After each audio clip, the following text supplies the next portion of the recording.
हम आएंगे उस पर, हम आएंगे इशू, हम इशूज पर हैं, हम इशू कंपैरिजन पर मैं चर्चा कर रहे थे। बहुत मुस्कुरा के बोल रहे थे दिग्विजय बाबू कि बिहार में मंडी नहीं है। मैं सुन रहा था गुलाम नबी आज़ाद जी बोल रहे थे। मैं चूंकि इतिहास का विद्यार्थी हूँ, मैं बोलता नहीं, मैं कुछ और सोच के आया था, लेकिन चूंकि आपने छेड़ दिया तो मुझे लगा कि इतिहास को ठीक कर देना चाहिए। आपने शुरुआत की कि जो किसान के आंदोलन हुए, जो हमारे स्वतंत्रता आंदोलन के दौरान हुए, उसमें हमारा बिहार, इसकी चर्चा आपने किया चंपारण का, तो मैं चाहूँगा कि एक कंपैरिजन होना चाहिए।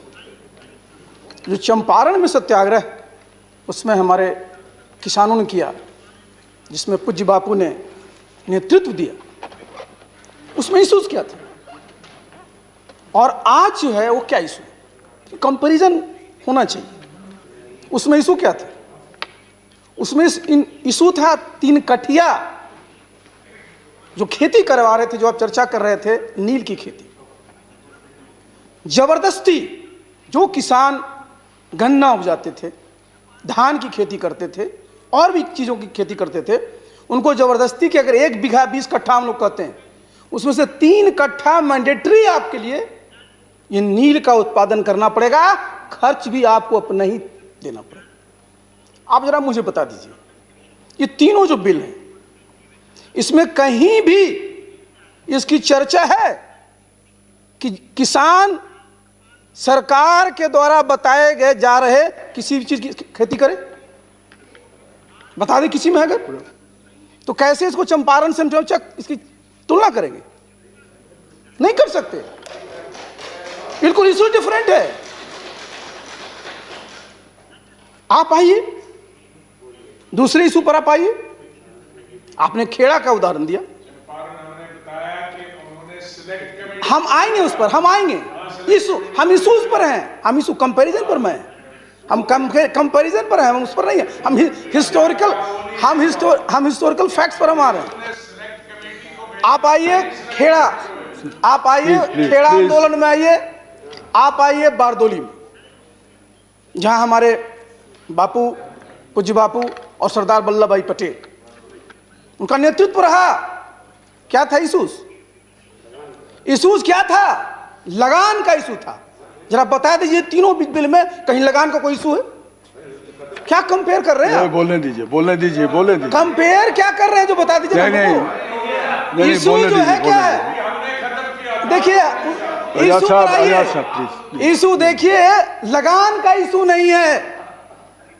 आप साफ आइए इस पर। अब जरा चर्चा कर रहे थे, बहुत मुस्कुरा के बोल रहे थे दिग्विजय बाबू कि बिहार में मंडी नहीं है। ये भी रामगोपाल जी बोल रहे थे ना, मैं बिहार में भी देखा हूं मंडियों की स्थिति, और उत्तर प्रदेश में भी मैंने देखा है। बिहार, उत्तर प्रदेश में मैं ज्वाइंट सेक्रेटरी अपॉइंटमेंट था, रामगोपाल जी जानते हैं। सबसे ज्यादा सिफारिशें किस पद के लिए आती थी? डिप्टी डायरेक्टर मंडी परिषद। क्यों आती थी? भ्रष्टाचार का बिल्कुल पूरा का पूरा वो अड्डा था।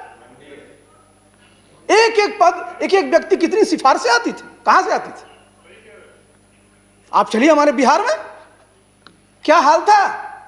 मैं 2005 में, मैं जब हमारी सरकार बनी एनडीए की, मैं माननीय मुख्यमंत्री के साथ, उनका मैं सेक्रेटरी था, एग्रीकल्चर डिपार्टमेंट के अंदर यह था। क्या स्थिति थी? क्या के बोल रहे थे, सचिव ग्रुप सी का कर्मचारी होता था, उसकी पोस्टिंग के लिए बाहर क्या क्या लोग धंधे करते थे। भ्रष्टाचार का अड्डा था।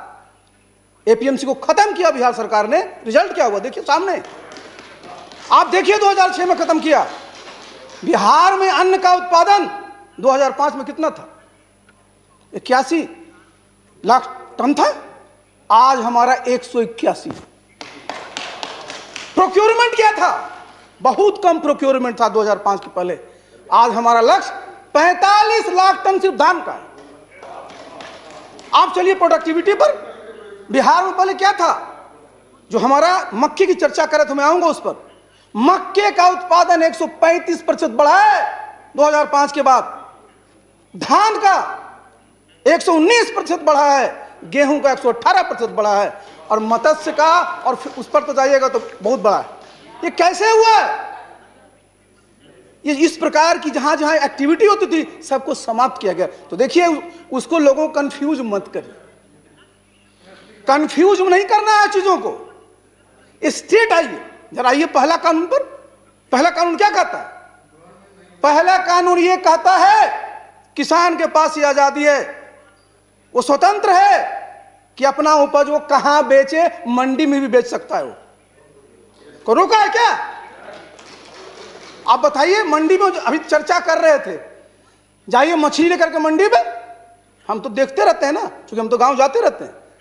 गया मंडी में, बैठा हुआ था पहले लोग 3 दिन 4 दिन 5 दिन तक, क्या करेगा वो बेचारा रख करके मछली को, औने पौने दाम में लोग ले लेते। अब आज वो स्वतंत्र है कि अपनी मछली को कहीं भी बेच सकता है, अपनी सब्जी को कहीं बेच सकता है। और हमारे नालंदा जिला से मैं बता दूं, सब्जियां आपके कलकत्ता भी जा रही है और सब्जियां हमारी रांची भी जा रही है। तो ये नहीं है, इसमें कहीं भी रोक नहीं है। गुमराह कर रहे हैं लोगों को जाकर के, और बता तो दीजिए कहीं पर।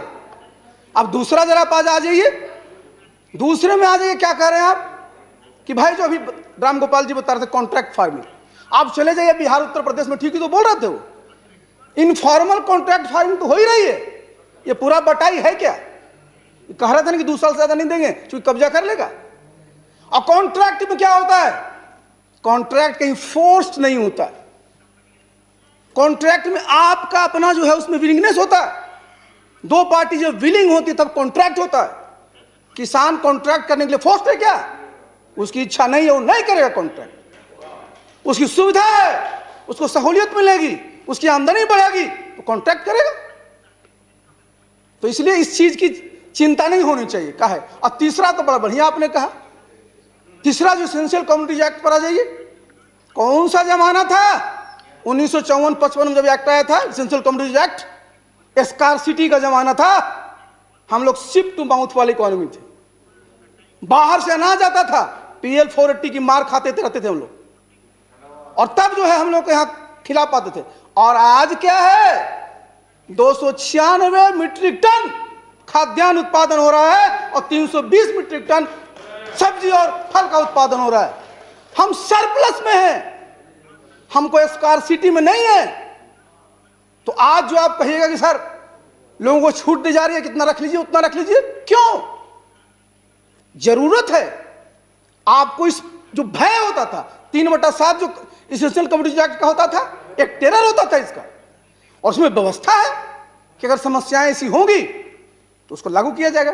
इसलिए देखिए, तीनों बिलों में कहीं कोई किसान विरोधी नहीं है।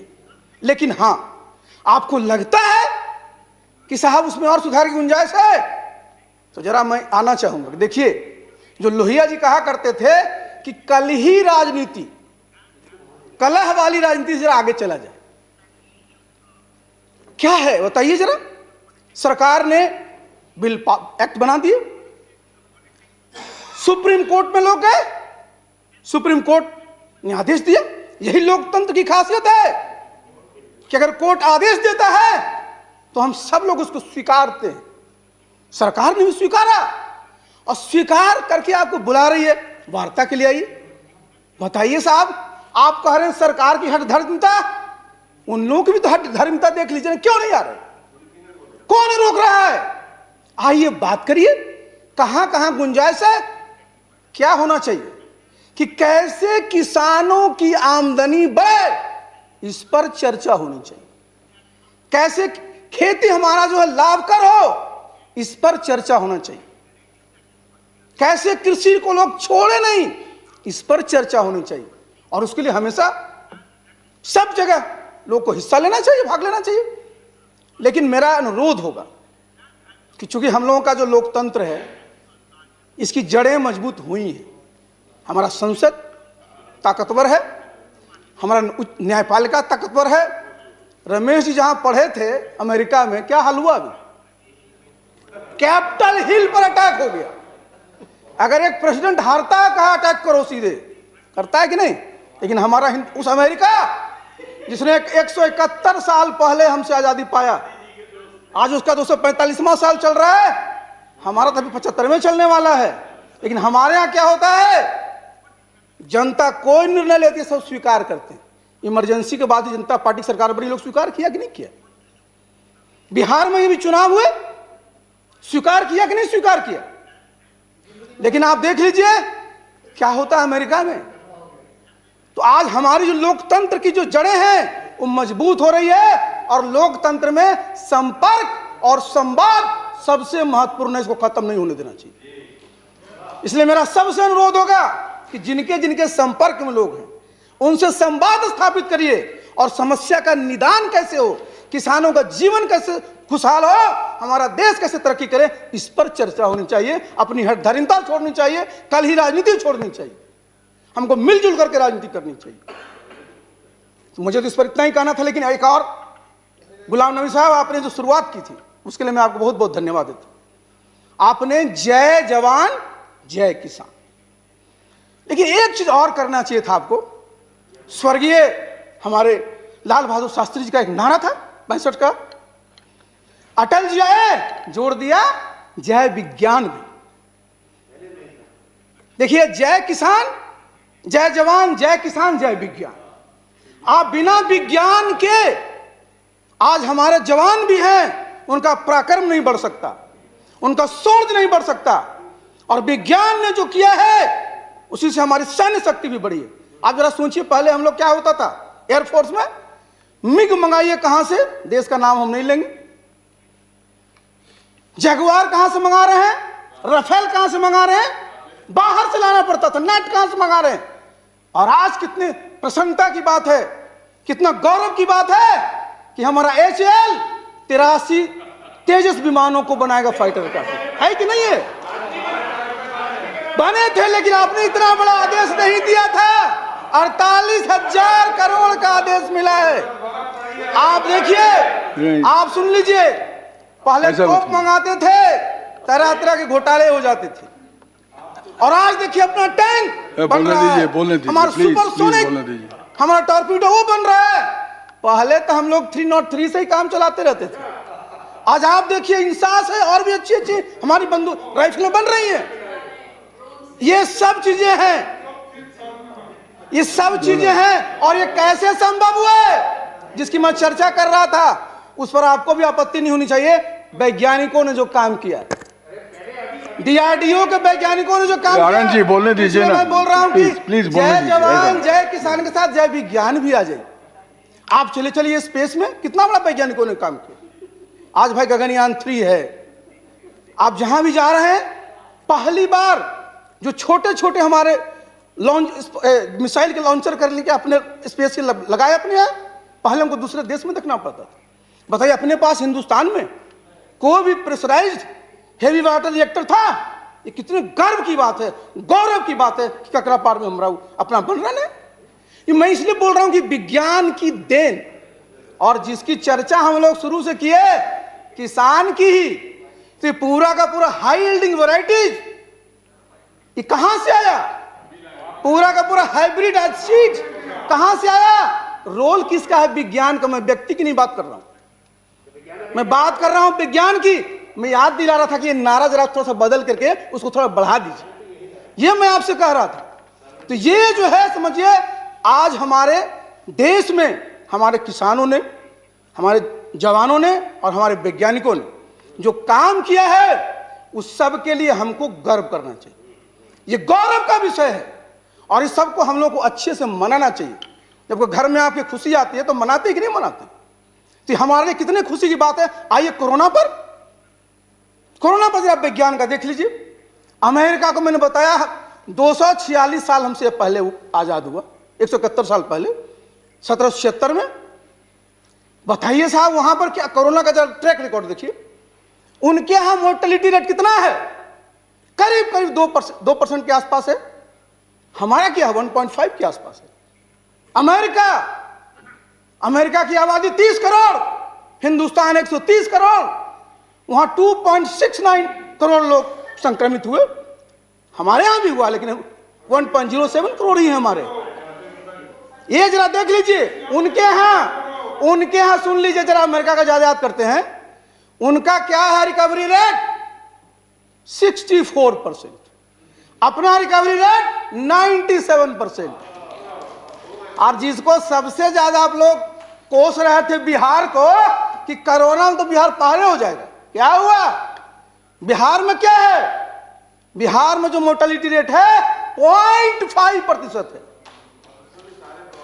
पूरा का पूरा हमारे 24 लाख जो हमारे बिहार से बाहर के श्रमिक आए सबको हम लोगों ने देखभाल किया और 10,000 करोड़ रुपए हमारे सरकार ने केंद्र सरकार के अतिरिक्त खर्च किया इन सब की करने के लिए। आइए आप देखिए वैक्सीन की हम लोग चर्चा कर रहे हैं, जरा देखिए इतिहास। ब्लैक डेथ आया था ना, आप सब लोग जानते हैं ब्लैक डेथ में कितनी मौतें हुई थी। ब्लैक जिसको प्लेग कहते हैं, कितने वर्षों के बाद 567 साल के बाद उसका वैक्सीन आया।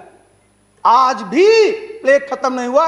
अभी पिछले साल में मेडागास्कर में भी ये आ गया था आपको प्लेग, लेकिन आज आप देखिए अपने देश में साल भर के अंदर आपके पास वैक्सीन है।